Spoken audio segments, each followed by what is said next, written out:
Hello folks, hope you're doing well. I'm just putting the last video up, the one about church isn't my concern anymore.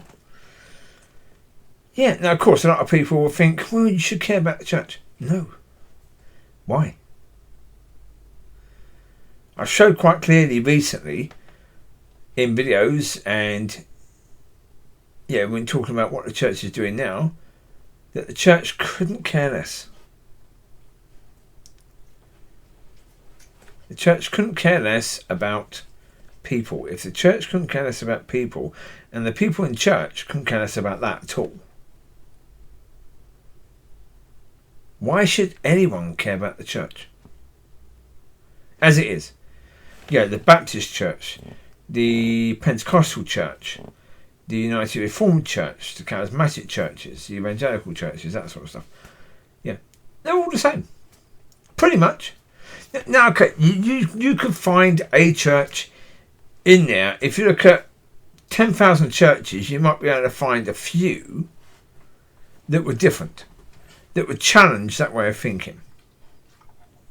So when I say not caring about the church, I'm talking in general. I'm not talking about 100% of churches.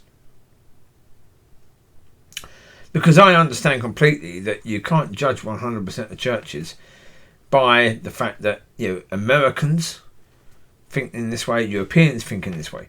Of course, I never mentioned Africa. I don't know what African churches are like right now. I imagine they're pretty much the same. I imagine they're going to be pretty much the same. Well, because this is the way of the world right now. As I say, it was actually quite shocking watching that Jesus Revolution thing, whatever that film was called. Jesus Movement, there you go, Jesus Movement. And seeing the hippies coming into the church and then understanding, oh no, that's how we got to where we are now. That's how we got to where we are now. Yeah. Okay. Yeah. And again, it was fear. Because, as it says in that, the church, in that movie, the church was pretty much empty. It was very stale at that point in time when the hippies came in. You start laying the understanding down on hippies that, they have to deal with their issues. They might go. And so, you can't do that. And you see how the minister, whose church it was, I can't remember his name, was struggling with that for a time until he just gave into it. And the reason why he gave into it is because he saw his church growing. He saw the amount of people increasing. Oh, and isn't that the blinking thing? Yeah.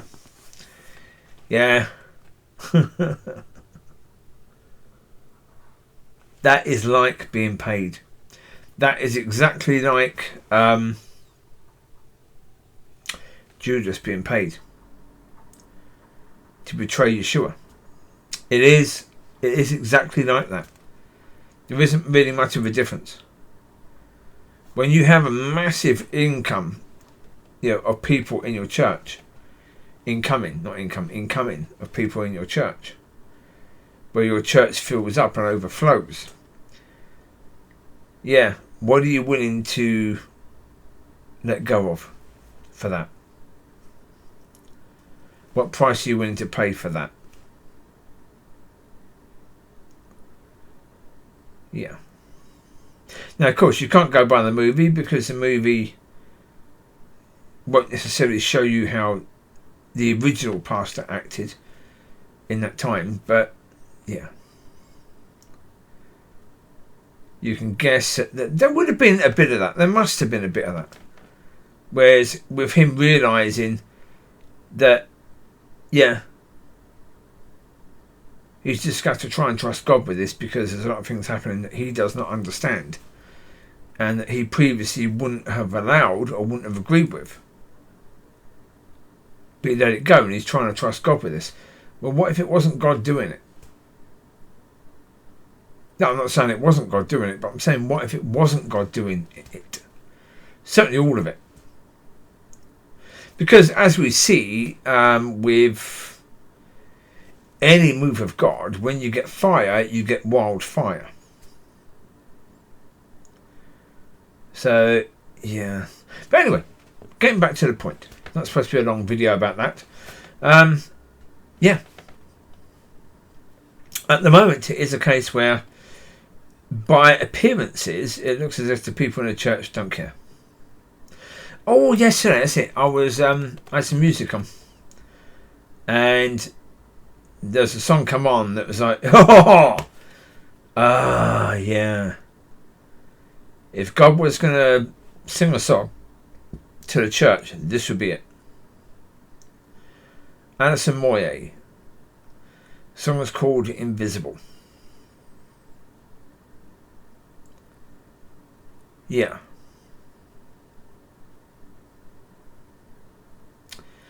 Yeah. Well, but people think that, well, no, you go to church and they're singing songs to Jesus, so obviously God isn't invisible. Jesus didn't say, sing about me. He didn't. At the well, he said to the woman, the day is coming when they will worship the Father in spirit and truth. When they worship who? The Father.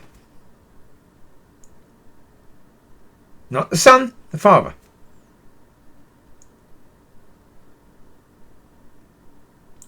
So they're not just ignoring God, they perverted the teaching of the Lord. By making it all about him, by doing songs saying it's all about you, Jesus.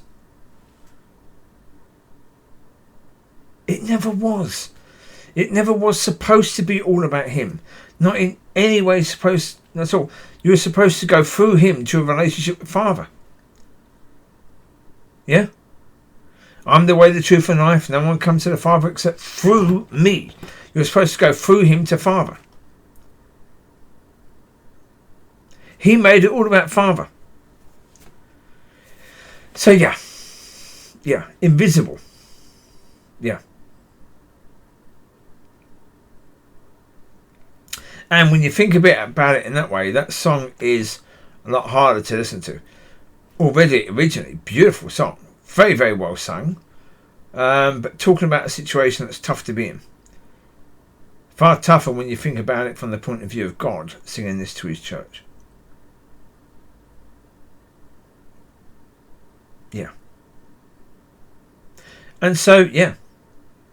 It is right for me, certainly at this moment of time, to say, step away. Just have nothing to do with the church now.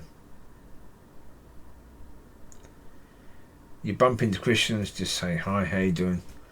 I wish you well, all that sort of stuff. That's it. Don't even talk about it anymore. Don't talk about where church is or where church needs to be. Just let it go. Don't even talk to God about it anymore. Talk to God about, how to walk as a son and, doing better in that way. And let him deal with all the rest. Because he knows exactly what needs to be done, how it's going to be done, when it's going to be done as well. So there you go. You take care. God bless. Speak to you soon. Bye-bye.